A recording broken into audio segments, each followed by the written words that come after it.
Well, hey, everybody. Welcome to the first episode of Your Mom on Drugs, a podcast for helping people understand what drugs are, what they are for, how they can help, how they can hurt, and how to know the difference. My name is Josh Klaus, and I am joined by my mother, Jennifer Seltzer, Farm D, who is the mom on drugs.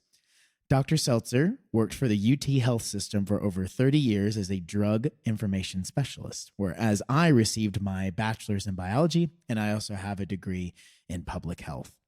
So I just wanted to take a moment to talk about how growing up with a mom who knew every drug in the cabinet, and I thought that was just like mom knowledge, you know?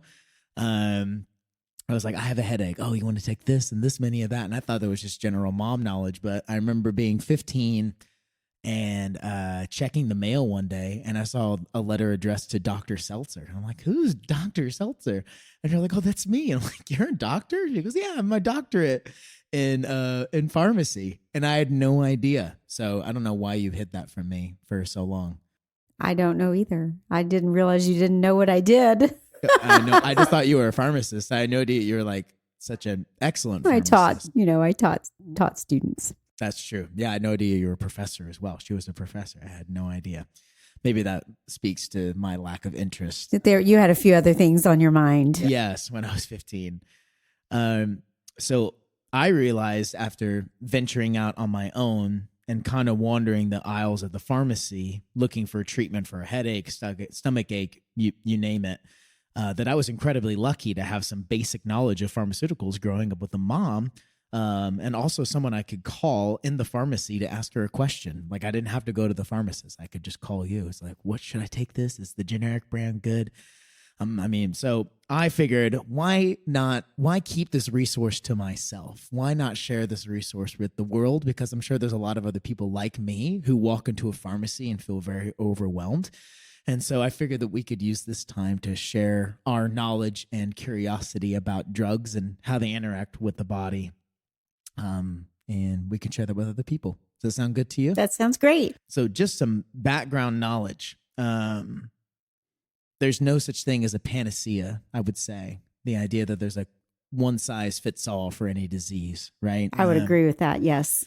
Yeah. So just to let everyone know, your body, your wonderful body, is composed of 37.2 trillion cells, which is an astounding number. And each one of those cells, on average, has about 42 million proteins of different types in them at one time, which is just insane to think if you have 42 million ingredients inside of one cell when you have 37 trillion of them. So there's a lot going on. I mean, it's imagining like each cell is a city, and it's got 42 million residents inside of it. And then you have 37.2 trillion cities, and that just makes up your whole body. So the fact that you would have one drug to cure an ailment that probably has a multitude of causes is probably not out there, which is why you need some expertise to help guide you through this process. Here go, your mom on drugs. So your body is always in something called homeostasis. Homeostasis is essentially a fancy word for balance. Those 42 million proteins, they're either coming, they're going, they're doing a job, or they're done doing their job, they're getting built, or they're getting degraded. And most of the time you don't notice this happening. You just notice yourself being alive and happy in the world, noticing the sunshine and a nice cool breeze, or maybe it's a little too cold or a little too hot, and you're usually fine. And when you notice that you're out of homeostasis is when you feel sick. No, most of the time. It's when you feel that something is wrong, something's off, and there's usually a reason for that thing being off. And in this moment, I like to compare the body to a house. So your house has a lot of rooms inside of it. It also has appliances. It also has a structure to it. It's got frames, it's got studs, it also has a foundation. Appliances are kind of like organs in your body, like spleen, heart, etc. And then you have the foundation, which could be the bones, ligaments. Now, sometimes things in the house can go out of whack, but you don't notice it. Like, for example, when my house is dirty, my mom always notices that. But it's not going to make or break my house. My house is going to still stand even when it's dirty. But when something like my foundation is cracking, that can be indicative of the house being out of balance, out of homeostasis. And so some things in your body can be going wrong, like maybe a bit of indigestion or maybe a little bit of joint pain, but it's not going to mean it'll probably correct itself because your body's going to go back to homeostasis. But sometimes things can go really wrong, like the foundation of your body can be cracked. And I think that's when you want to get a certified medical professional like a pharmacist or a doctor or PA, NP, etc., to come and diagnose you and see what's actually going on inside of your body. So I wanted to set that as a foundation for as we talk about these things, that your body is an amazingly complex organism. And it's going to take a little bit of time and a little bit of thought and a little bit of detective work to actually figure out what's going on, what's right for you. You're not going to just be able to Google it and figure it out right away. You have to talk with your primary care physician. Hopefully we can provide some of that information as well to help you. And we hope that this information will not only be interesting, but also useful in your life or somebody else in your life that might be suffering from a certain type of condition. So with that being said, this is Your Mom on Drugs with me, Josh Klaus. And Jennifer Seltzer. Who has remained amazingly quiet. I don't know if you want to add anything to that. No. As you can tell, I am the one with the words, but my mother will be having the words in this next section when we are going to be talking about migraines. So the first condition we wanted to hit today was migraine headaches. And this is something near and dear to my mom's heart because she experiences migraines. So I'm actually going to I'm fairly ignorant about migraines, so I'm just going to ask my mom a bunch of questions, and hopefully she has the answers. And if we don't have the answers, then we will look them up and provide you the best information. So, Mom, what is a migraine headache? Well, migraines are the second most common type of headache that people experience. The first type being a tension type headache. But migraines, again, are the most common headache that causes neurologic disability, and they affect about 15% of women and 6% of men in the United States over a 1-year period.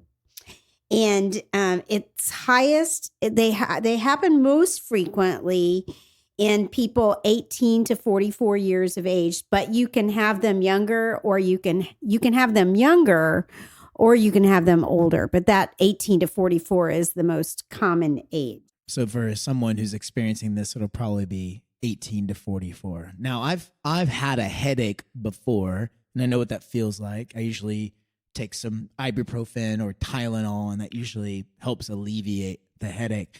But from your personal experience, like, what makes a migraine different than just a regular tension headache, what probably most people are used to? Okay, so a migraine headache has, it actually has different phases. And there are people that have migraine headaches can have up to 4 different phases that describe the headache. The first phase is called the prodrome, or the prodrome. And it doesn't happen in every single patient, but it happens in about 75% of patients that get migraines.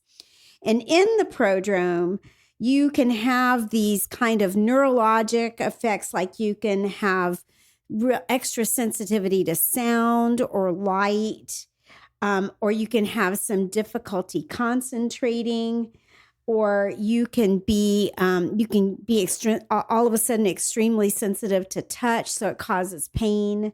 You could also have some feelings of anxiety or depression or irritability. You could even have euphoria, real light happiness and stuff.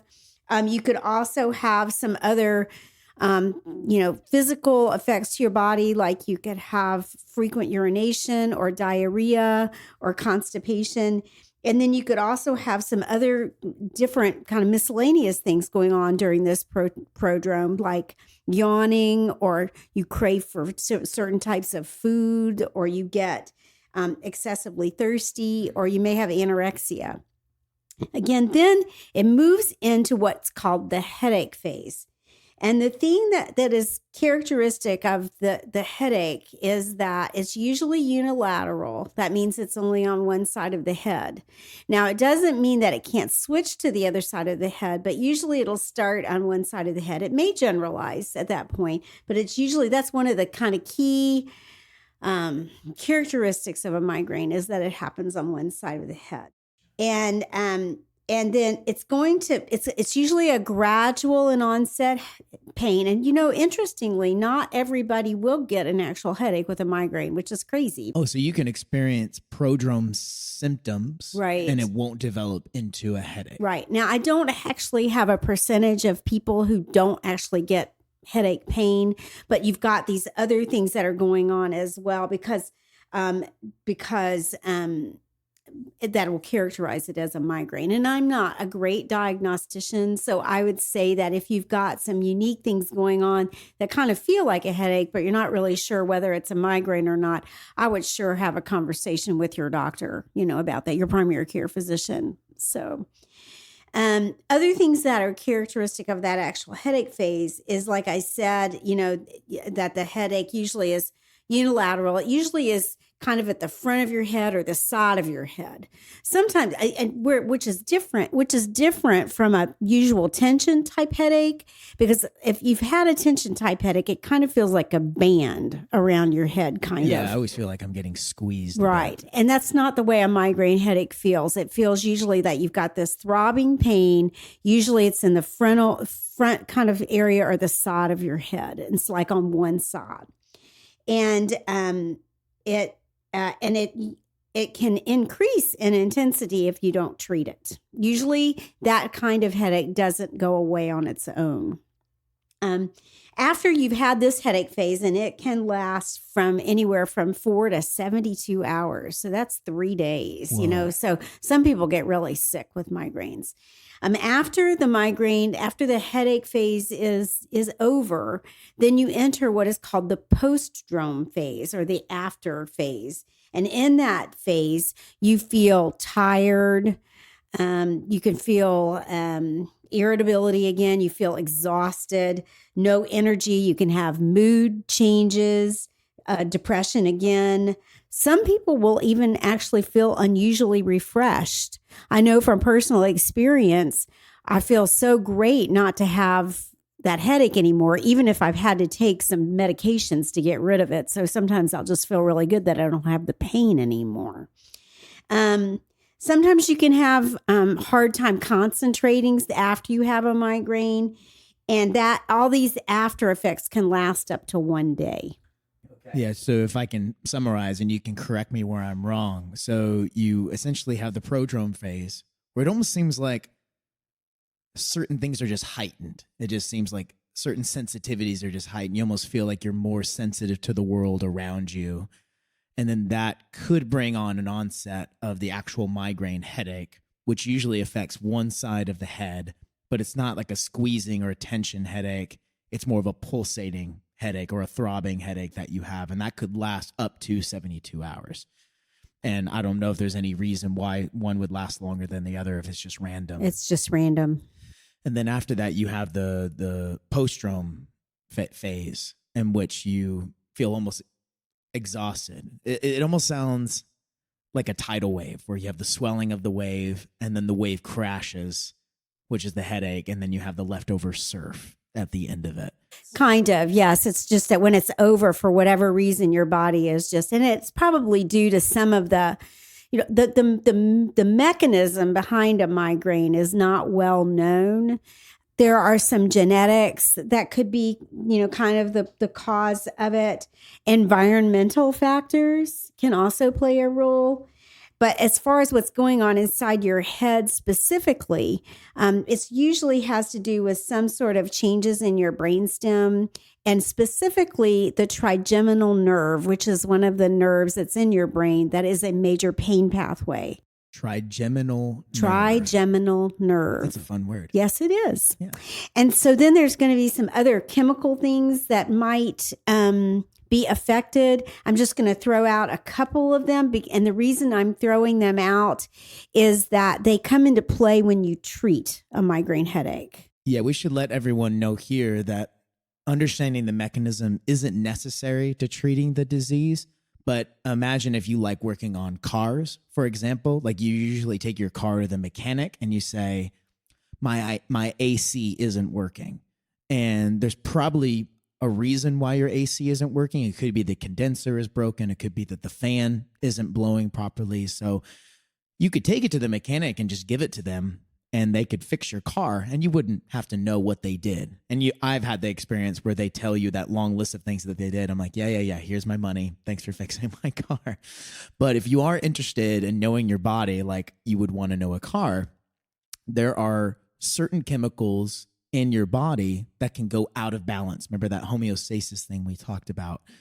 And so by knowing which chemicals in which nervous systems, like the trigeminal nervous system, is out of balance, you then can use specific drugs to be able to treat those symptoms, because it wouldn't do you any good to use Tums to treat a migraine, because Tums have a very different way that they interact with the body than something like some of the treatments that we're going to say. So if you are a nerd like we are, we're going to post more detailed like figures and scientific papers at the end of this show notes, and you can click and do your own research. But other than that, we're just going to kind of give you the general overview of why these treatments are appropriate. Is that fair to say? That would be fair to say. So again, I mentioned the body has several different nerves that innervate, that reach into the brain, and the trigeminal nerve is just one of them. So the trigeminal nerve is the nerve that affects your face, and so the trigeminal nerve. It's also a major pain pathway, which has something to do with migraine headaches. And then there are specific chemicals in your brain that can be unbalanced, as Josh said, in migraines. And one of them is serotonin. One of them can be dopamine. And one of them is a newer peptide called calcitonin gene-related peptide, or CGRP. And this peptide is a vasoactive, so it's a vascular, or it affects, your vessels, in your brain, and that if it really, so the trigeminal nerve gets activated, this peptide gets released, and it will interact with blood vessels to cause vasodilation, or your vessels in your brain get more engorged or inflamed. Yeah, let's break that down just so that people maybe can understand. So if you picture a balloon, right, that's not blown up or doesn't have water inside of it, and you blow it up with air, or you put water inside of it, you're going to notice that balloon expanding. Now, if you have that balloon expanding and inside of a container, for example, that's going to put pressure upon that container. And so you can imagine that's what vasodilation is in your brain. And so if you have this trigeminal nerve, basically with this CGRP, stimulating this vasodilation, you're gonna essentially have this pressure that is going to be built up and could potentially cause the throbbing. Again, this isn't a definite mechanism, but you can see that maybe there is some relation there. So that's kind of the basics as far as how a migraine headache might get started. But let's go back and let's review again. Remember, there is a prodrome phase, a headache phase, and a postdrome phase. But also, let's not forget that about 20 to 25% of patients also may have an aura. So let me tell you what an aura is. This is exciting. It's like you got a healthy glow about you. So yes, kind of. This aura, these are reversible nervous system symptoms, and they are most often visual symptoms. And but you can also have what we call sensory motor symptoms. So you could possibly have some numbness or weakness, or you could actually lose the ability to speak, which is a word called aphasia. But that's not very common. Mostly your aura is going to be these visual changes. And these are things that the individual experiencing the migraine, it's their aura, like they're experiencing visual phenomena they wouldn't normally experience. That's correct. And this aura usually happens and builds up over several minutes and may last up to 60 minutes. And the aura phase usually occurs either before or during the migraine. So again, remember I said that only happens in about 20 to 25% of patients. And would that happen before the headache or before the prodrome? It could happen before either. Is this something that you experience? I do not. So, but I definitely know people who do, so again, so you're thinking 1 in 4 to 1 in 5 people are going to get the aura associated with a migraine. Of people who have migraines. Yes. Not everybody, but 1 in 4 or 1 in 5 people who experience migraines may have an aura. There is some discussion about, so people, investigators have, researched information about migraine and characteristics of people who get migraine, and there have been some triggers that have been identified that may cause people to get migraines more often.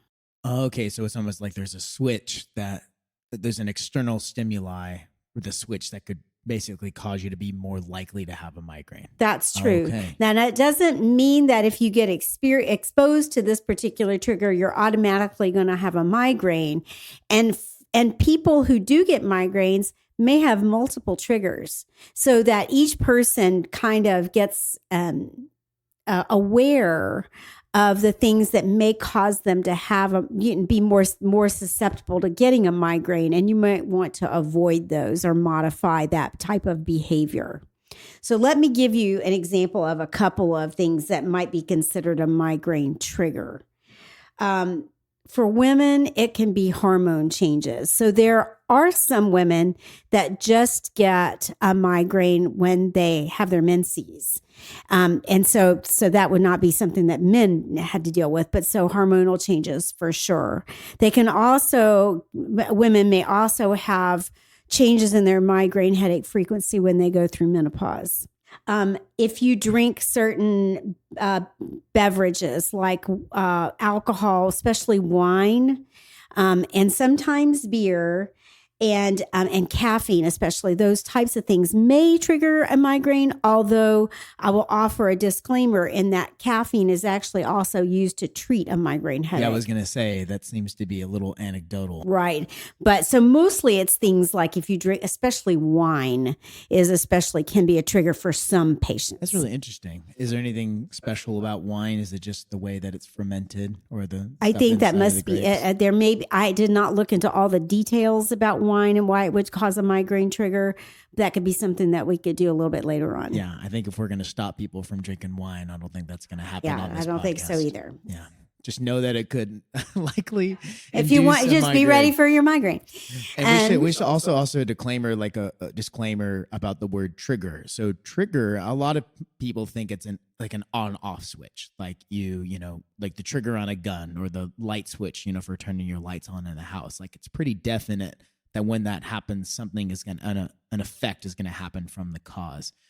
But when you think about something like the body, which has, if not hundreds, thousands of things going on at the same time, the smallest thing might not push it over the edge, but it might make it more likely. So, for example, something that you might think about is if you have an object that's in balance, like let's imagine that you have someone standing basically on a balance beam, and you have forces pushing them from the right and the left, and that's keeping them upright. Now, the smallest little nudge on the right, even though it is pushing them to try to make them go out of balance, they can use their abs or they can use their body to maintain the balance. But if you have enough things pushing them, no matter how much they try to balance, they're going to fall off. So the idea of a trigger doesn't necessarily mean like it's going to definitely do it, but it gives you a higher likelihood that this event is going to occur. So you're always trying to overcome some type of threshold. And we're going to get to that when we talk about pharmaceuticals as well, because pharmaceuticals definitely try to override thresholds to basically counteract that force that's causing the migraine. And you want to push that balance back in the other direction. So just as a caveat there, that it's not this on or off switch. It's very much a very nuanced, multifactorial balance situation. Okay, thanks, Josh, for clarifying that. A couple of other, I think, key triggers are stress, sensory stimuli, things like bright lights and glare. I was driving through Austin over this past weekend in the evening time, and a lot of bright lights. And sure enough, when I got home, I got a migraine, and stuff. So I was like, that's just not good. Sleep changes. So too much or too little sleep can sometimes be a trigger. Weather changes can be a trigger for migraines. Some foods like aged cheeses, because they have, I believe it's tyramine in them, that can be the trigger for migraines. If you skip a meal you get hungry, that can be a trigger for a migraine. And some food additives can also cause migraines, like aspartame or monosodium glutamate. I wonder if the thing with the aged cheese is similar to the wine, because wine is aged as well. Yes. So I don't know if there's similar that there could be chemicals very there. much of a similarity there. So I'm just speculating. So let me just run through we've talked about kind of what, the phases of a migraine. We've talked about the fact that some people can get an aura. We've talked about triggers. Here are the common symptoms of patients who get migraines. And so it's usually you're going to have some nausea, which is not typical when you get a tension type headache. Also, you can be sensitive to both light and sound. So that can be part of that prodrome phase, but that can also continue on in the migraine, the headache phase, that you just want to go into a dark room and lie down with no noise. You can get a little lightheaded. You can have vomiting as well too if you don't treat the headache. And you could have some visual disturbances that are not an aura, and you can have some numbness. So those are just some of the things that you can have. You can have some diarrhea associated with it, and a little bit of maybe altered consciousness, like you just feel like you've lost concentration and stuff. So I'd say that so the things that make a migraine different than a regular headache are going to be the nausea and vomiting that can be associated with it, as well as that sensitivity to light and sound. Yeah, so if someone is experiencing these symptoms, this might be a great stepping stone to go get diagnosed by a proper medical professional, and whether they have these things acutely or chronically, because it could be a perpetual problem or something that happens in the short term. Right. And so, yes, so that's a great segue, Josh, into kind of the key things that are looked at to diagnose a migraine. Normally, it's not any type of a CT scan or an MRI. You don't really diagnose a migraine that way. But you usually do it based on your headache frequency. So in patients that don't have an aura, if you have at least 5 attacks and the headache lasts on each attack from 4 to 72 hours, whether or not it's treated successfully or unsuccessfully, and that it usually has, like we talked about, that one-sided location, that it's got that pulsating, throbbing quality. It's moderate to severe in intensity, and it can be aggravated by movement, or you want to avoid walking around because you just don't feel good. And that you could also have the nausea, vomiting, and sensitivity, light and sound associated with it. And it's not, you can't determine that any other thing is causing any of those types of issues. And so that's going to help you get diagnosed with a migraine without aura. If you do have aura, then it's going to be, you've got the aura going along with it with at least 2 attacks. and that it's not attributed to any other condition. Okay. Yeah, that's really interesting.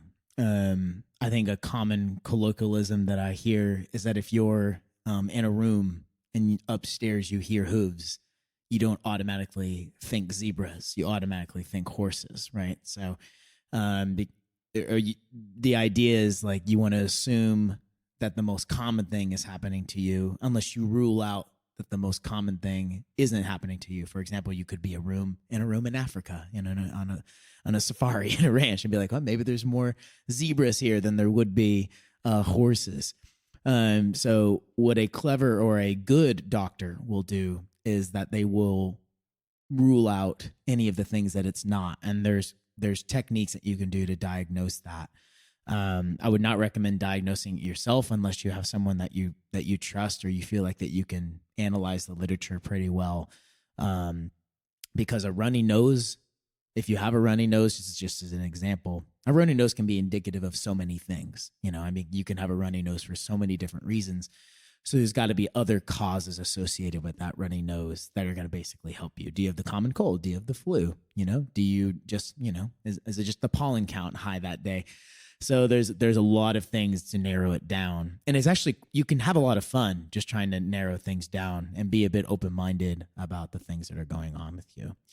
So let's imagine that I'm a individual who has migraines with aura or without aura. Let's just use without aura for simplicity's sake, because that seems to be the majority of people. And I want to get treated.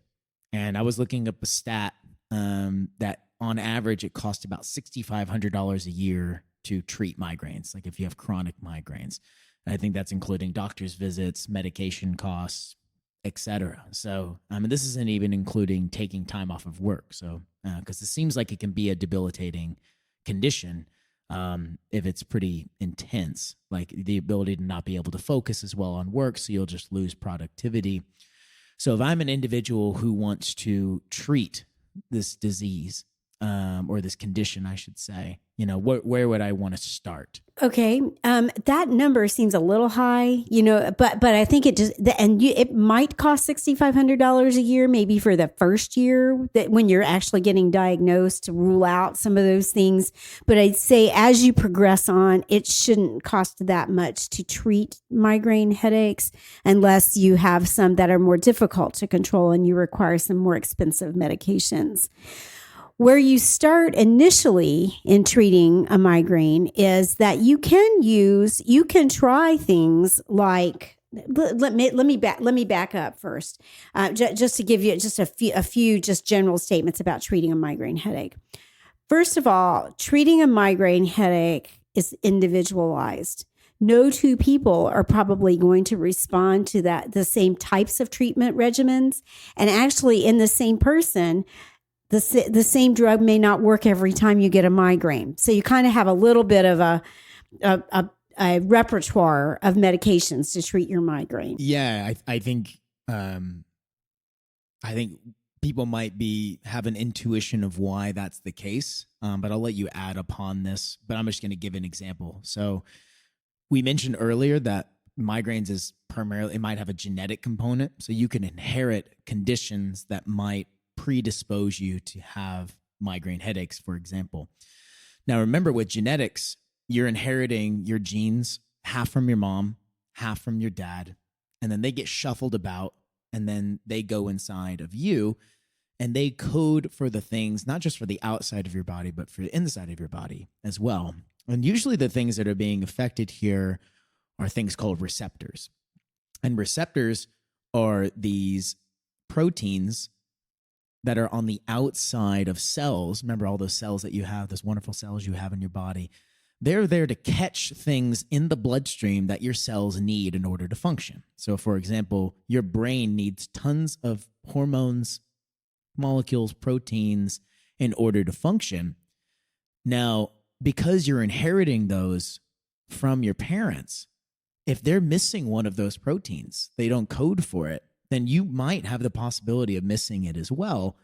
Therefore, I'm just speaking from personal experience. I don't get migraine headaches. So my mom has the genetic predisposition to have migraines. I don't. I'm very grateful you didn't pass that on to me, but you did give me some stunning good looks. And I am very grateful that I didn't get the migraine, which is why personalized medicine, whenever it does come into the fold, will be amazing because you can just tailor make, molecules for your brain. We're not at that point yet. We're almost kind of dump things into your brain and hope for the best. But we don't want to do it willy-nilly because that could cause bad things, which we call side effects. And we'll talk about side effects in a moment. But I just wondered, is there anything you want to add on to that in terms of people being different? I think that's true.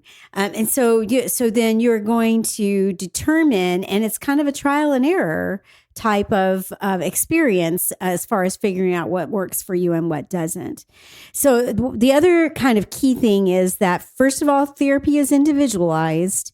And then the next thing is that you want to treat your migraine headache as quickly as possible as it comes on. When you start feeling when you experience the aura, or when you start feeling the prodrome, you start experiencing those prodrome type symptoms, because the longer you wait to treat a migraine headache, the worse it gets. So the first class of medications that you'll use to try to manage your migraine headache are going to be just your basic over-the-counter analgesics, like aspirin or Tylenol or ibuprofen, or everybody's probably familiar with Excedrin migraine, which is a combination of aspirin, acetaminophen, which is Tylenol, and caffeine. Maybe let's slow down a little. What is an analgesic? Oh, an analgesic. I'm so sorry. An analgesic is a pain reliever. So it's a medication that is used to help kind of take away pain. Okay. And these are over-the-counter analgesics. And Right. These drugs, they work kind of the same way, but do they have maybe just a little bit of differences in their mechanism? Yes.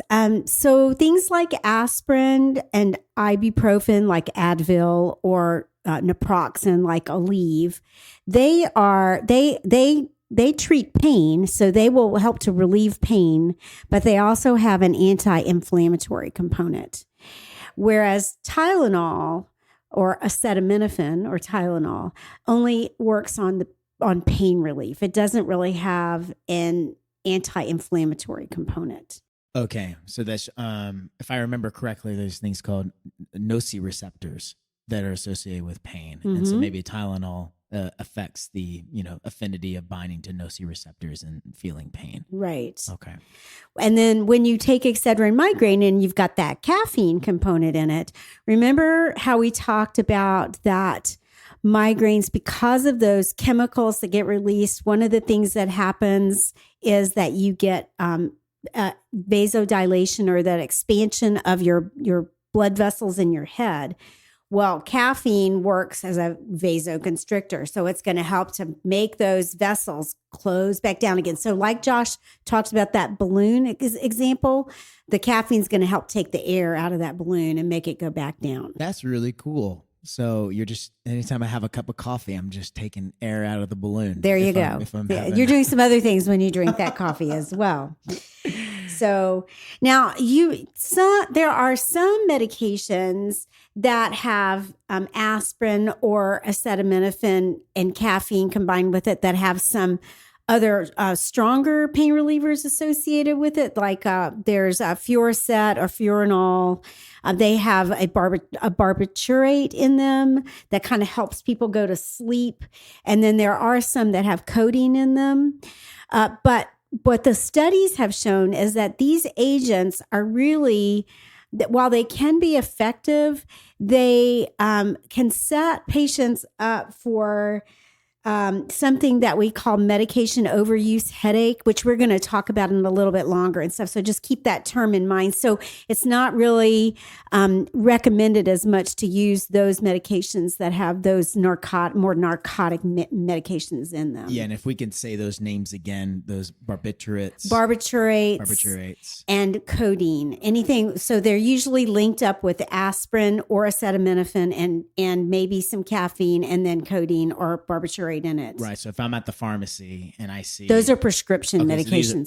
So these are prescriptions. Yes. So if my doctor wants to prescribe these to me, I might want to think twice, because by trying to cure my headache, I could just get another drug-induced headache. Right. Okay. Right. So the juice might not be worth the squeeze. Right. Okay. Exactly. That's fair. So, so we talked about the non-steroidal anti-inflammatory drugs as well. Those are things like aspirin or ibuprofen or naproxen. Those are Advil and Aleve, and they are going to do something. And so the main thing I think you remember with taking a non-steroidal anti-inflammatory drug to treat your migraine, if you already have some nausea, some gastrointestinal adverse effects associated with the migraine itself, these agents can cause some gastrointestinal side effects. So you just need to balance out whether or not the ibuprofen or the Aleve is going to work for you and not make your symptoms worse. Okay. Yeah. And just to mention gastrointestinal, so things like that might be happening in your stomach. Right. You might have an upset stomach. Upset stomach, like diarrhea, nausea, that type. Yes. So, and also too, now, taking Tylenol or, ibuprofen, people might think, well, that's not strong enough to treat my migraine. But really, I mean, the intensity of your headache does not dictate the success or failure of a particular treatment. So I would say when you start feeling that migraine, go ahead and try a Tylenol and see if it'll work. Now, that you can only, you don't want to take too much Tylenol in a particular day because it can cause liver damage, but we're looking at 4 grams. You would not take more than 4 grams of Tylenol a day for that and stuff. In older patients, it would be 3 grams. Okay. So. And just to let everybody know, like how many, like 3 or 4 grams is how many tablets would that be? Yeah, so each tablet around 500 milligrams? Yeah, I'd say an extra strength or unusual strength Tylenol is about 500 milligrams. So you do the math, and it would be anywhere from 6 to 8 tablets a day. You wouldn't take more than that. Yeah, so y'all out there, don't just keep popping those pills to think that it's just going to keep getting better, and I think what my mom was saying is that the earlier take them, the better. Right. And there are some guidelines as far as if the thing that you take first, and you can take a second dose, maybe in an hour if the headache hasn't gone away. But after that second dose, if that hasn't worked, then you may need to, that's when you need to consider, okay, I need to go to my regimen and pick something else because this one doesn't happen to be working for this particular migraine. Right. And we should also mention that when you do take a drug or a pharmaceutical, usually you take it orally, and this is oral drugs. I'm making an assumption where you're putting it in your mouth and then it goes down into your stomach. And so it takes time for it to metabolize. Metabolize meaning that it breaks apart, and so that it can get inside of your bloodstream and then actually go to the places where it's supposed to act, which I don't know how long that normally takes, but it usually between 30 to 60 minutes. Yeah, 30 minutes to an hour.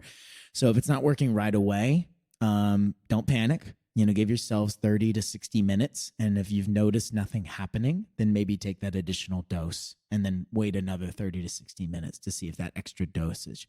You're sending more reinforcements to fight the battle, to go for those extra nudgings, to turn the tide so that you can at least diminish the symptoms. I don't know if there's any hope of them going away. I really think it's probably just suppressing them to a level that's manageable, correct?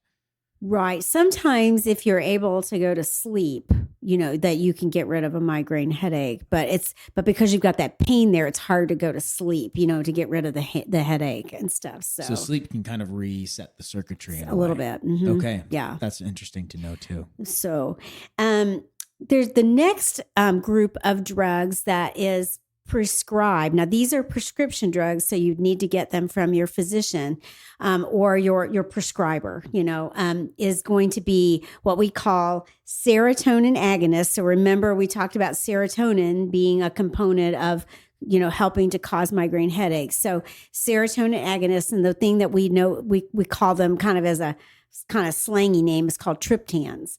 So these are going to be things like sumatriptan or your Imitrex, your Zomig, your Maxalt, your Frova, your Emerge. These are all prescription all drugs. names that we know, just off the top of our head. Imitrex you may have heard of. But I think that one of the things that I'd like to bring out with this particular drug class is that they're going to help to, again, help to bring that, to help vasoconstrict the blood vessels. That's one of the ways that they work. And they're going to also work in that trigeminal nerve area and help to reduce some inflammation in that area with that activity, with that nerve. Josh mentioned that most medications that are used to treat migraines are oral, but there are some dosage forms in this triptan class. There is an injectable. There are some orally disintegrating tablets because think about it. If you're nauseated, it's going to be really hard to take something orally. So that's why there are a couple of other dosage forms in order to be able to treat a migraine. Some of the common side effects from this class of agents are things like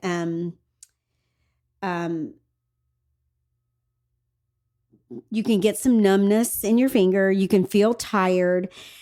These triptans have this syndrome called triptan sensations, where there are, in up to 25% of patients, you can feel chest pain or tightness. But it's not anything to get really panicked over. But if you do have an underlying heart condition, you probably wouldn't want to take a triptan, like an Imitrex, so. The other thing too, one of the medications in this class of drugs is also a nasal spray, which can also cause some taste changes and stuff if you use the nasal spray and stuff. But again, having that variety of dosage forms for people who have an upset stomach, but they still need treatment for a migraine, is good to know. Yeah, I think, we could go down this list and we can talk. And I think these conversations would probably be best with the physician and the patient, just because it's going to depend. But right. we should just, as a caveat with prescription drugs and any drugs whatsoever, even natural remedies, when you're putting something inside of your body, and even including food, you're adding things to your body that your body isn't used to, or potentially not used to. And most things that go inside of your body are non-specific. Now, what I mean by that is there are certain receptors in your brain that will bind to certain chemicals really, really, really well. We call that having a high affinity, meaning that it will just stick on there like glue. It's super attracted to it. Now, other things could have a low affinity, meaning they sometimes stick to it or they sometimes don't, but that means that they could also have affinity for other things as well.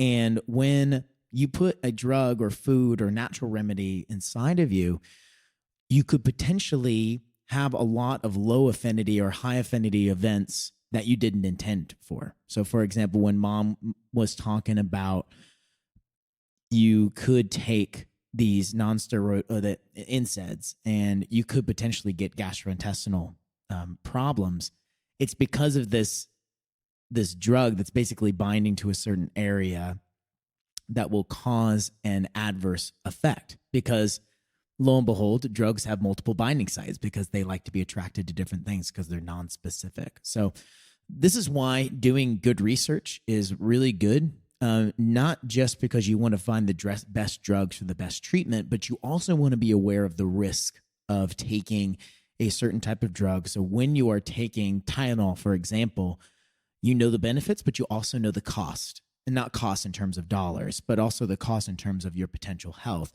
And then you say, is it worth the trade-off? Some things aren't. Like some of these prescription drugs, I was looking up the cost, they can range from $600 to $2,000, per prescription. Because we can talk about that on another episode about why drugs can cost so much, and what ways to bring them down. Because if you look at like a bottle of Tylenol, I mean, it's maybe $4. And there's good reasons for why it's $4 now than when it originally came out. But I just wanted to give that as a caveat of anytime you put anything in your body, that there could be potential changes that happen in there. And it's good to notice those changes, and then you see if it's worth the trade-off or not. Because unfortunately, nothing is 100% effective. You know, you're going to treat your migraine a little bit, but then you might upset your stomach a little bit. And unfortunately, we can't go back to being 10 when everything seemed to work perfectly. And so we're trying to basically get some type of balance as we get older and things start kind of breaking down and failing. So. Okay, and I think that Josh brought a good point. Let me just mention a couple of other drug classes that your healthcare provider could prescribe for you if you have a migraine. And if you have a migraine, you probably are familiar with some of these. One is called ergot derivatives, and they are kind of similar in mechanism for the way that triptans work. So you've got ergotamine and dihydroergotamine. Caffeine is also a similar one as well. Yes. The next class this is a newer drug class. It's those CGRP receptor antagonists. So remember, we talked about that peptide that causes some inflammation and vasodilation. And so these are going to antagonize that. So you're going to have seen some commercials on TV for Ubrelvy or Nurtec. And those are those types of agents that are used to abort or stop a migraine. Always with a pretty butterfly to make me feel nice and secure, so that I go ask my doctor about these prescription drugs. There you go. And then there's a newer agent. It's called a Ditan. It's called Rayvow, and it's also available to also manage migraines. Now, if you are a person that has recurrent migraines, Josh kind of alluded to the fact that sometimes they may not be very frequent, or they can happen more frequently. It may be that you and your healthcare provider decide that you need preventive therapy to take for a migraine. And again, that's going to usually happen if you have more chronic migraines. They happen more frequently. Sometimes it's going to be, there are some more serious migraines, and that's kind of beyond our scope as far as diagnosing some of those things. That would be a conversation you would have with your healthcare provider. So in those types of patients, you probably would also recommend a preventive therapy. And again, it's going to be something that can be given so that maybe the number of headaches that you get per month will be reduced. And that would be a welcome, blessing. Yes. Yes, absolutely. So I'm just going to read just kind of a list of types of medications that have been used for this. And again, it's not a one size fits all, and one might work sometime and might not work later on, or something might work for one patient that doesn't work for another. So this is a group of medications that your physician can use to prescribe to you for preventive therapy. One drug class is called beta blockers, things like propranolol or metoprolol. These also are used to lower blood pressure, but in this particular circumstance, you're using them at usually a lower dose to help prevent migraines. There are some antidepressant medications that have been used to manage or to lower migraine headache incidence. Because they can regulate serotonin, right, and dopamine. Yes, and so amitriptyline and venlafaxine are the ones that have the most evidence for being successfully used. And there's a couple of anti-seizure medications that are used. It's one is called Topamax and one is called Depakote. And they've been prescribed. Actually, there are some of our serotonin agonists or our triptans that can be used primarily for menstrual migraine. So anytime you've got a migraine that has a predictable pattern, then you can take a preventive triptan at that particular time, to help prevent the migraine. So things like, so if a woman is having her period, then she goes, it's that time. Right. You would start a couple of days before it's going to start to help keep getting the migraine headache. But the only triptans that have been kind of looked at and investigated and found to be effective for this are frovatriptan, niratriptan, and zolmitriptan. So also, there will be a quiz at the end. Yeah, there you go. And then that newer class of agents, the CRGP, CGRP receptor antagonist. Excuse me for misspeaking. How dare you? Qulipta and Nurtec have also been shown to be preventive agents and using that mechanism of blocking that peptide. And then there is also and then you may have seen some commercials on TV for these agents. These are CGRP antagonist antibodies. So these are subcutaneous injections.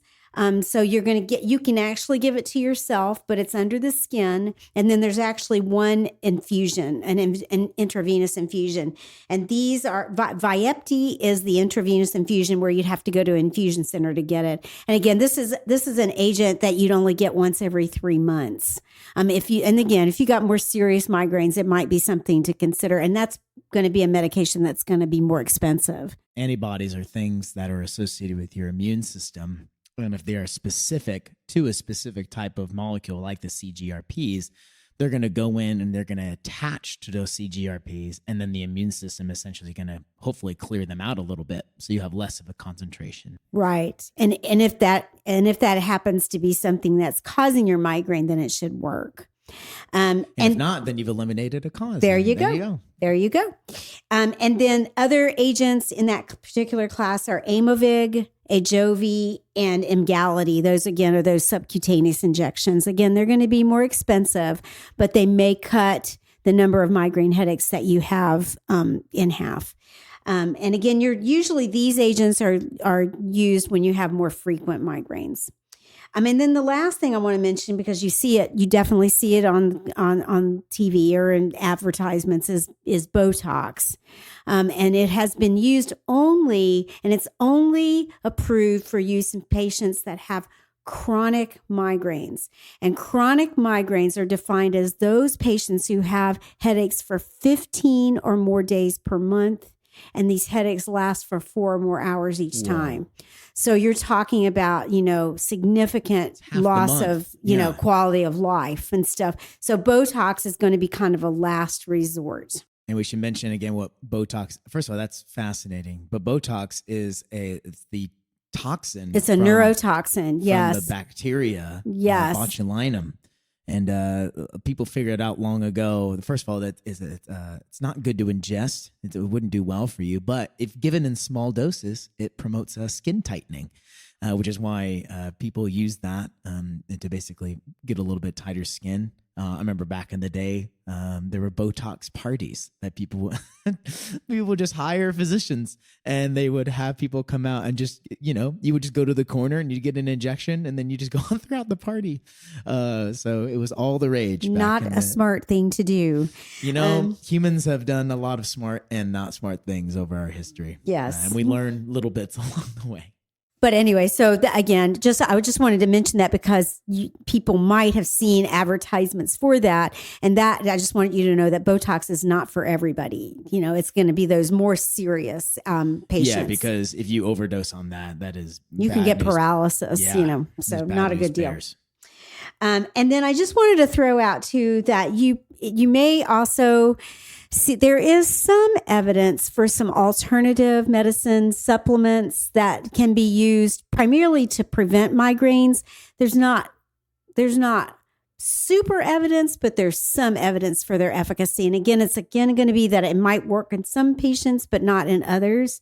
And one of them is vitamin B2 or riboflavin, and the other is feverfew. Those are two examples of things that might be used to help reduce the number of headaches that you have. Yeah, I was reading about a systematic review that was done as well on herbal treatments. And there was some like coriander or citron or menthol that had some positive results. But again, we'll talk about evidence another time in another podcast. But the idea is like alternative medicine, once proven effective, just becomes medicine. A lot of times people think, oh, it's medicine versus alternative medicine. The thing about alternative medicine is that usually most of them are supplements or they're herbal remedies, and they're not regulated by the FDA. The FDA is the Food and Drug Administration. In order for a drug to get brought to market in the United States, it needs to essentially be proven safe and effective for use, basically in the treatment that it is, and then you can sell it. But there are things like herbs, which have obviously been proved to be safe because we eat them all the time.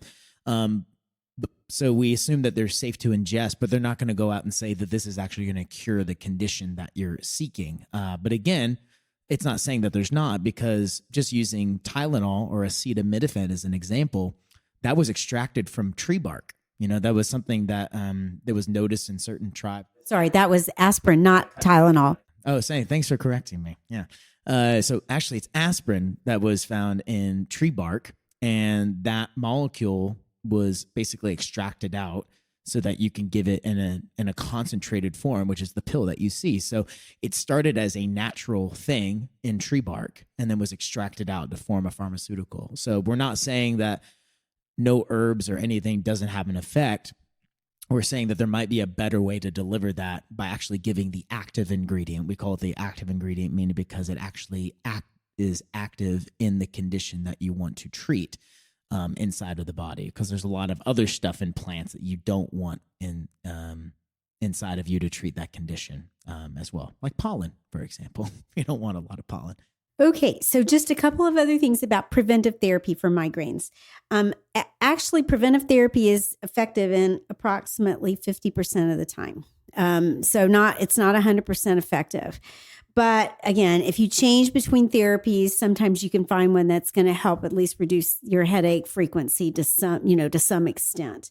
And usually it can take a couple of months before you see the maximum benefit from a preventive therapy. So don't think after one dose you're going to see an effect, and give it, like I said, give it, 8 to 12 weeks, of taking it before you give up, on that particular medication.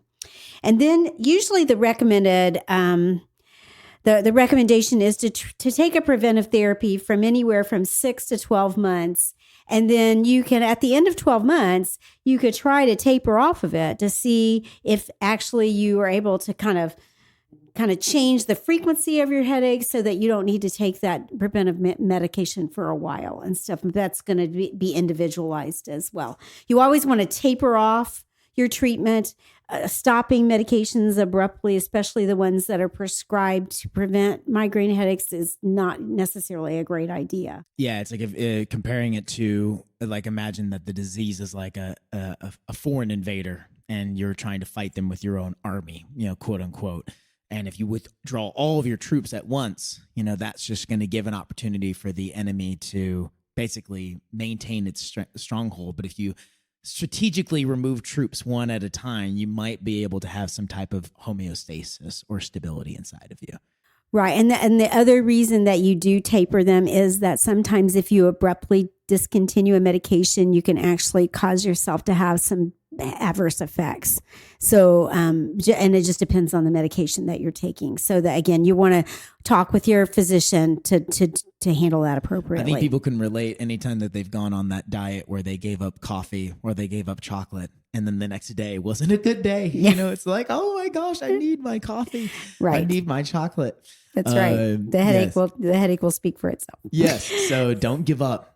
Keep it up. I would also strongly recommend, if you have this condition, keep a record of things that have worked and things that haven't. Have a little notebook. It'll be a fun little Sherlock Holmes, detective case for you. So I think we should, close out talking about, or did you have something else that you want to talk about? Well, we mentioned just briefly, medication overuse headaches. So let me just touch on that very shortly. So again, if you treat a migraine acutely with a lot of medication, you actually can set your head up for getting another headache as that drug wears off. So you want to follow the guidelines for treating migraines that your physician or the label on the bottle for a Tylenol or an aspirin or an ibuprofen, taking it every 6 to 8 hours or 4 to 6 hours. You want to follow that so that you don't take them too frequently, because that can set you up for that medication overuse headache. And we talked about that with those combination products that have narcotics in them, like the barbiturates and the codeine. So again, it's really frustrating that you could then create a headache while you're trying to treat a headache. And so you just, again, by not taking too much medication, that's going to help you to prevent from having that medication overuse headache. So maybe we should talk about some of the misconceptions or myths around migraines that maybe a lot of people have, and maybe they feel like they're struggling with, and we can kind of belay some of the fears around some of those misconceptions. They always say knowledge, the truth will set you free. And narrowing these things down hopefully will eliminate a lot of variables so that you can get to the right answer and hopefully provide some relief for yourself, if not a loved one who's having some issues with migraines. So I'd say a couple of the kind of myths or maybe false thinkings about migraines. I think we've probably touched on a lot of these in our discussion, Josh. First one is that migraine is just a headache. I think we've kind of, if people have listened to our conversation, we've kind of dismissed that myth because it's not just a headache. It's not just a tension headache. It's got a bunch of other components. Because that might come with the stigma of someone just saying, get over it. It's just a headache, but it's not just a type of headache. Like this is a really severe condition in which it can really debilitate you. For some patients, yes, it really can. But I think it's more so like when you tell somebody you have a headache, they might not really understand. Like when you, this has been so wonderful for me because I had no idea a lot about all this stuff. I'm just like, oh, it's just a headache. But it's hearing all this today has really given me more empathy and more compassion to be like, okay, if someone says they have a migraine, I need to give them a lot more grace. Right. Or if somebody says, I have a headache, you can say, is it just a headache or is it a migraine? So because that goes into the next kind of myth, like all headaches are migraines. Well, we know that's not true. There's a variety of different types of headaches, and tension type headaches and migraines are just two of them. And there are several other types of headaches as well. Some people might think a migraine is their fault, and we've certainly shown that that's not anybody's fault. It could be the way they're made up, the environment that they live in, circumstances that are going on. There may be some triggers that you can kind of control to maybe help reduce the number of headaches, but it's certainly not somebody's fault. Yeah, but it's not your fault. Like if you drank that glass of wine and you got a migraine, it's not your fault that you got a migraine. You just happen to be a person born with the predisposition to get migraines on that particular day. Yep. Absolutely bad right. Luck. Yes. Yeah, so don't kick yourself. Right. I think we just talked about this too, that the more medicine I take for my migraine headache, the more control I will have over my migraine. And no way, we just talked about that you want to take it in appropriate doses, the least amount of medication to help to eliminate the pain. Not more is not necessarily better, because you could set yourself up for that medication overuse headache. Caffeine is the cause of my migraine. No, that's not really true. Yes, maybe you're one of those people who does get a migraine after drinking a cup of coffee. But remember, caffeine is also in a lot of therapies for treating migraine, and it can be an effective treatment for migraine as well. Right. So it might be a correlation, not causation. Like my favorite example is when you look at a house that is if you look at all the houses that have ever burned down, they all have sinks inside of them. But you wouldn't relate, the house burning down to the sink being inside of it, right? Right. Because most of us drink tea or coffee in this, in this country. So it's going to be easy to draw that comparison. But we know from looking at the literature that caffeine could actually be a helpful aid to vasoconstricting your blood vessels in the trigeminal nerve area. Right. The next one is that you must have an aura for it to be a migraine. Well, we learned that. Remember, it's only 20 to 25% of patients have an aura with their migraine.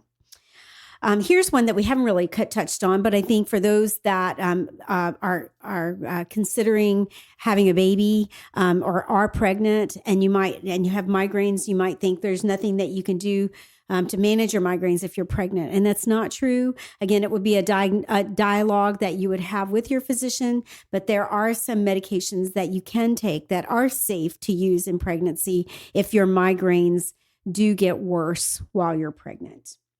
And then the last one is that there is a diet plan that can cure my migraine.